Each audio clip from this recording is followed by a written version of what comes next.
Alright guys, welcome to the video. I made a quick breakdown on the keynotes for me from the year 4 announcement. I'm going to go through, give you some of my thoughts, worries, concerns and predictions about how things may well go. We'll see. Alright, so I just put them together in a little notepad here. So first off, we all know it's the year of reckoning, that's what it's called, and we're going to get more details from what we know right now in January, the start of the new year. So until then, this is what we've got. Initially, they have said there's 4 unique seasons, so we're going to keep going with our season format. And we've got 2 new heroes joining the fight. So, I mean, the easy prediction here is, as you can see, the Wulin on this side are lacking 2 heroes. But it doesn't mean they're going to be Chinese fighters. I mean, we've got Romans over on the Knight side. They've got some wiggle room here. I imagine that they're not going to be, you know, directly Chinese culture fighters, but they will be something akin to the Romans, where they'll be a warrior from the area, especially with them talking about or alluding to and implying that the faction war is going to be different. They're going to change it up. So I mean, that just adds more let's say circumstantial evidence, pushing the idea that there'll be 2 new heroes on this side with the Wulin, but not necessarily Chinese heroes. Now, in the text here, they say 2 new faces will arise during the year reckoning. 1 hero will be released during the year 4 season 2, and the other during the year 4 season 4. Now, we all would have liked to have got a new hero in season 1, but they'll probably release, I guess, Centurion rework in season 1. I'm hoping more changes. Maybe they'll release larger scale fundamental changes early in the year. Who knows? But they're going to have to, let's call them the off new hero seasons. So season 1 and season 3 for next year. They're going to have something pretty substantial to make up for the lack of a new hero. So who knows what that's going to be. Ideally, we're going a few reworks, some larger scale fundamental changes that are good. Like, remember when we removed GB confirmed off a parry. So something like that.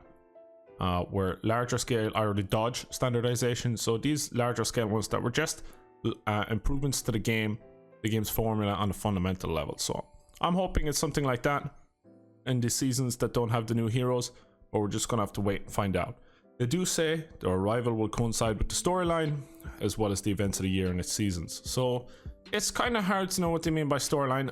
I sincerely doubt, because of the resources that would need to be input to it, that there's going to be any DLC or stuff for story modes sort of thing, especially on the side of animations after being told how much work they do take. Maybe there's going to be some special arcade quests that come with that on the storyline side of things, and outside the game lore type of a thing, you know, involving the faction war and stuff, the way they have that at the moment, this sort of intangible lore almost.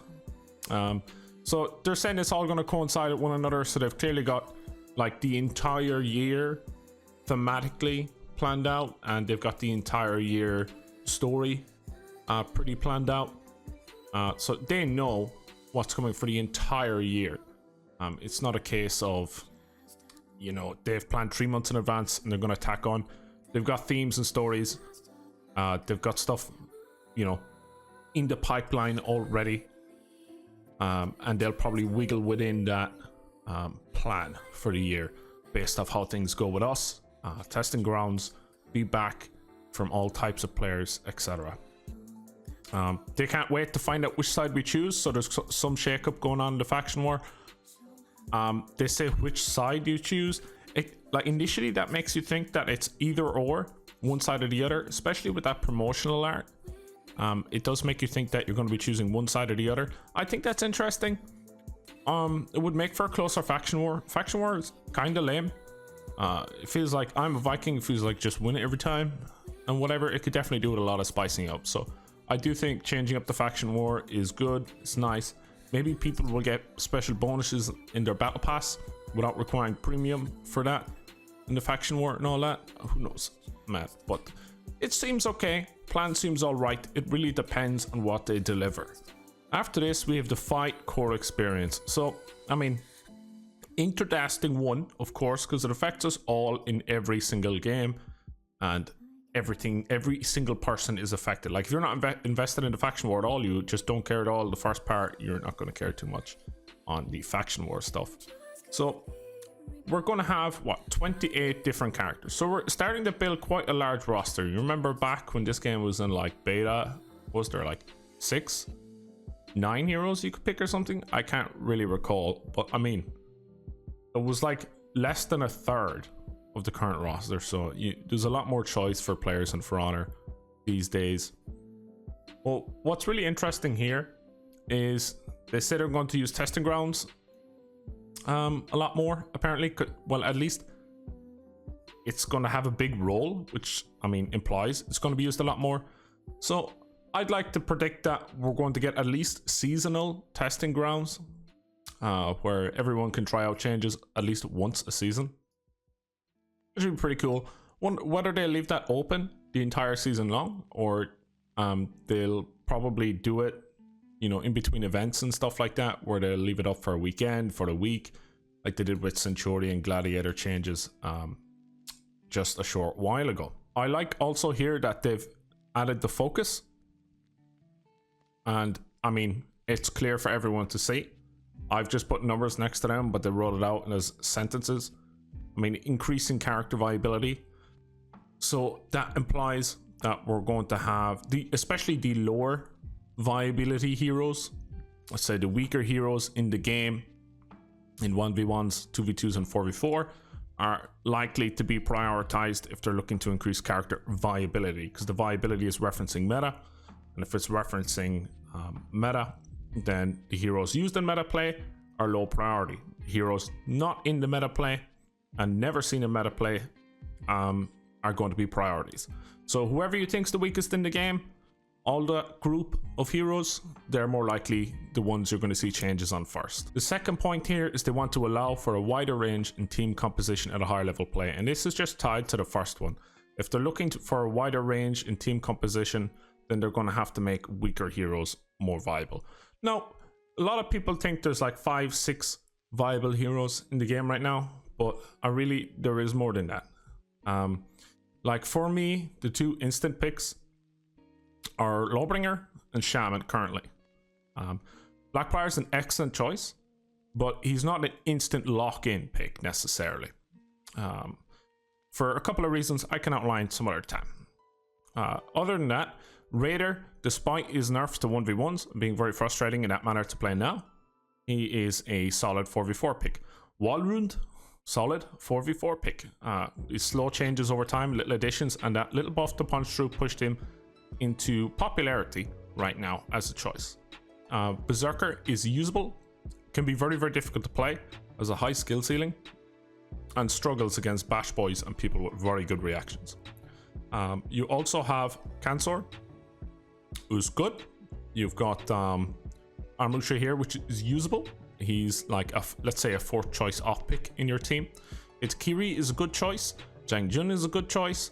Shaolin is this kind of 4th off comfort pick as well. Not quite there though. Nisha's used good on certain maps. So let's say Sanctuary Bridge, she seems to be really good on. So Peacekeeper's also a decent choice. So going through that, we have, let's call viable, and we're being a little bit loose at viable. I'm not going to say it's the perfect team choice, just viable. You can win a tourney with it potentially at high level. So we have 1, 2, 3, 4, 5, 6, 7, 8, 9, 10, 11, 12, map dependent 13, and I don't really want to say Shaolin because I don't want to give the impression he's quite there. He's not quite there. So we have, let's say, around 12 viable heroes, which is not bad for a roster of 26. So if they're looking to pump up a few more, the weak guys, I mean, just who jumps to mind right now? Orochi, likely to receive some sort of look to see how can we make him more viable. They seem determined to do it without bashes. I mean, that's fine. Game needs non-bash heroes. 2 bashes can be quite boring, especially in 1v1s. Bashes everywhere being a little bit ubiquitous, I don't think any of us will enjoy. I mean, George might get looked at over here. Highlander might get looked at because of his issues. Valkyrie will probably get looked at some point. Our new boy Sunday here probably get looked at. The Andy will probably get looked at. I mean, whoever's low, Shigoki might be looked at again. Maybe Warden will receive some recoveries adjustments. So look to these sorts of heroes, the ones you think are weak or the ones who are at the bottom of the meta, or just will never be chosen in a team that's being serious about winning, as the ones you're likely to see get, you know, those buffs, those bumps, those reworks, those lookouts, etc. Now the third point here, continue to improve offense to enhance the core gameplay of For Honor on a more general level. So enhancing the core gameplay on a more general level is a fundamental level. It's to deal with the formula of the game. This is something that I've been saying for a while, is that it's very hard to do new animations, reworks, one by one. Like, look at the size of our roster now, and clearly it takes quite a bit of time to do one hero, 2 heroes even, when we used to get that, regardless of like team size or whatever the hell their resources are. It still takes quite a lot of time, and you don't necessarily get it right. So I mean, the easiest way is to like buff everyone's offense. How they're going to do that, I don't know, but I mean, isn't the goal of For Honor to be able to use your entire moveset, you know, at higher levels too? Like even at average player level, quite a lot of moves are never used because they suck. So do they go through each of those moves one by one individually on every single hero? I don't know. I don't know how they're going to achieve this, but I mean, only they will know. I'm sure they'll try something because clearly it's a focus for them. But expect offense in general in the game be better next year. How much better, I have no idea, but I mean, it's a good goal. I like it. The focuses are nice here. They make sense. I would have liked to see a reference: stamina, HP, damage, punishes. So there's no mention of that. We'll see what comes that way. But I mean, in general, these as like mission statements are pretty good. So I mean, they're solid. I can't see anyone complaining about it other than, you know, light spam type situation. And here we're on to competitive. This is one obviously close to me because I compete and I play in UDDA and we play tourneys, and we played those steel tourneys not last month but recently. So obviously I'm quite invested in the potential of this scene and, you know, all its difficulties that come with it. So I'm just going to read out what they say because I left the full quotes in here because I do want to break it down as we go through it.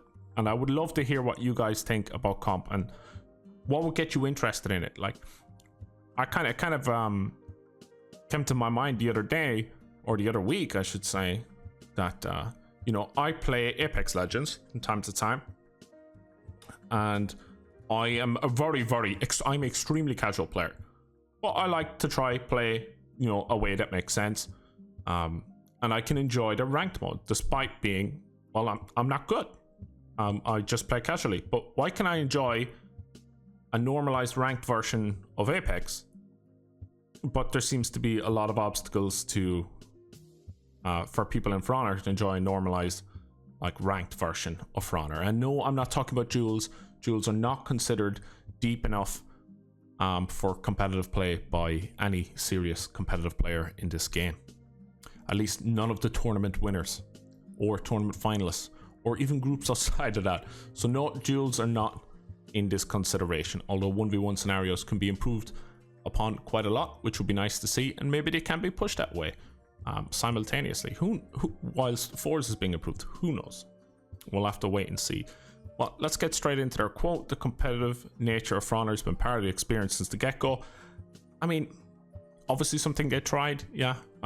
They completely fucked it up, but yes. One of the main reasons why the competitive scene has continued to grow over the years is thanks to you guys who support it at a grassroots level. Now, I don't think it has grown over the years. It just diminished into this small pool of very dedicated players. Just people who, that's the way they enjoy the game. And they don't really enjoy casual play.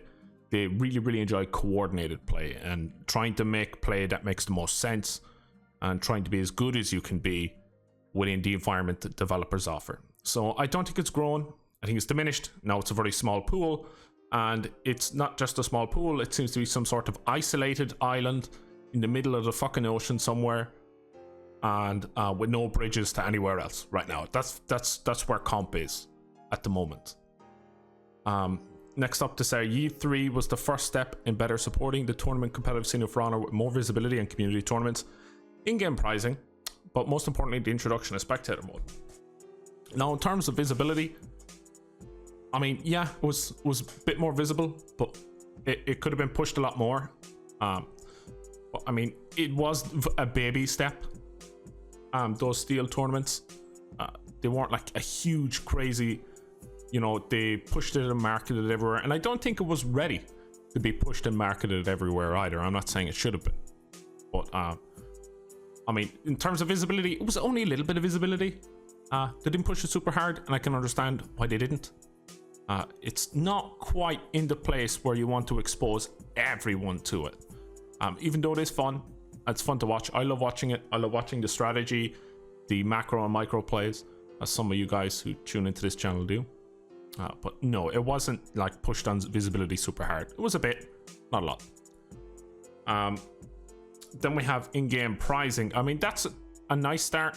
I like seeing that. The steel coming in, those steel tourneys. I actually won 300, about 500k steel, but like 360,000 is on consoles, and I'm never spending it.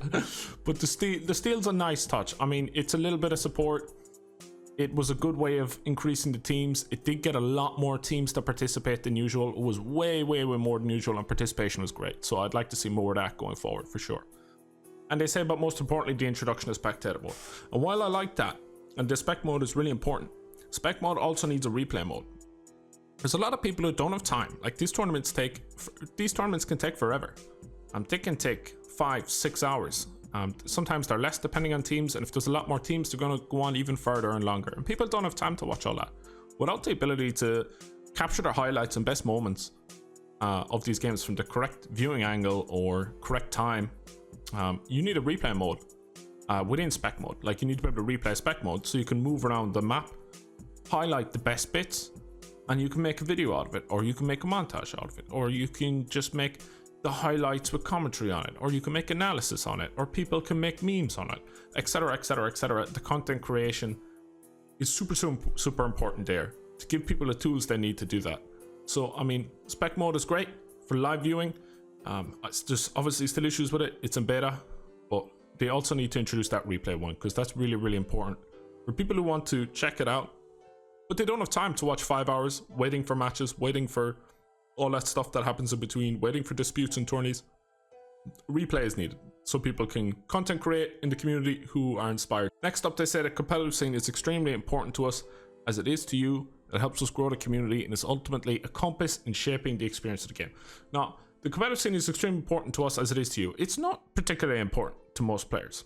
A lot of players think competitive For Honor is duels. A lot of players think some wild stuff about competitive For Honor. A lot of players still think competitive For Honor is like unlock tech and all this stuff that doesn't happen. I mean, there's so much misinformation about competitive For Honor. It's crazy. It's wild, man. Maybe one day we should do competitive For Honor Mythbusters. I don't know, but it feels like there's been so much misinformation out there for so many years. I don't know how you combat it unless you're actually the developers and you make the game better, and then, you know, people can enjoy it themselves. They also say it's ultimately a compass in shaping the experience of the game, which is good. I mean, you shouldn't be balancing game just on competitive play and meta play, like alone. It's not good. Neither should you be balancing it for casuals, just casual play, because I mean, a lot of casual players, they haven't put enough thought in to think about why they do or don't enjoy many things. They just be like, oh, that felt cheap, or oh, that sucks, or, you know, whatever. But they won't like break it down why did it suck and why does it feel cheap, or just like that. They were like, oh, I had a terrible time, oh, matchmaking was awful, oh, I waited forever. You know, quality of life stuff or I got blown up. You know, like Raider's damage was way too high, and the stun tap put a lot of pressure on people, especially on console. I mean, so I'm okay with those changes, but there wasn't compensation for Raider correctly. But I mean, whatever, we get to that another time. But I mean, you should include casual play in your balance, because you need like an escalator in your game, right? That like people just stand on, or they just play the game and they're going up and up and up because they're just going that direction, and they're enjoying it the whole way through. I mean, if you're not enjoying the game on casual level, you're not going to go to any levels beyond that. I mean, so unless you make the game fun on a casual level and fun on your skill curve up as much as reasonably well as you can, I mean, what are you balancing top level for? There ain't no one gonna get there to play it. Only the people who are already there. So that's a bit of a problem.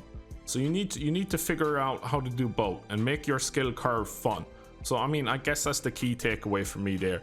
They do say the competitive scene is a pillar which we intend to expand on in year 4 with a new all-access competitive program set to launch. And this is the exciting part for like me personally. But I'm not sure how it will go. I imagine obviously there'll be some kind of tournamentation goings-ons, but they left it very open, very vague. They do say it's all access, meaning whoever wants to play will probably be able to play. And that's kind of it. They just say set to launch. I mean, is it set to launch the same way we're set to get armor? I don't know. It's so vague, but I'm excited about that one in particular. But the other stuff needs to happen. If you're not making your skill curve fun,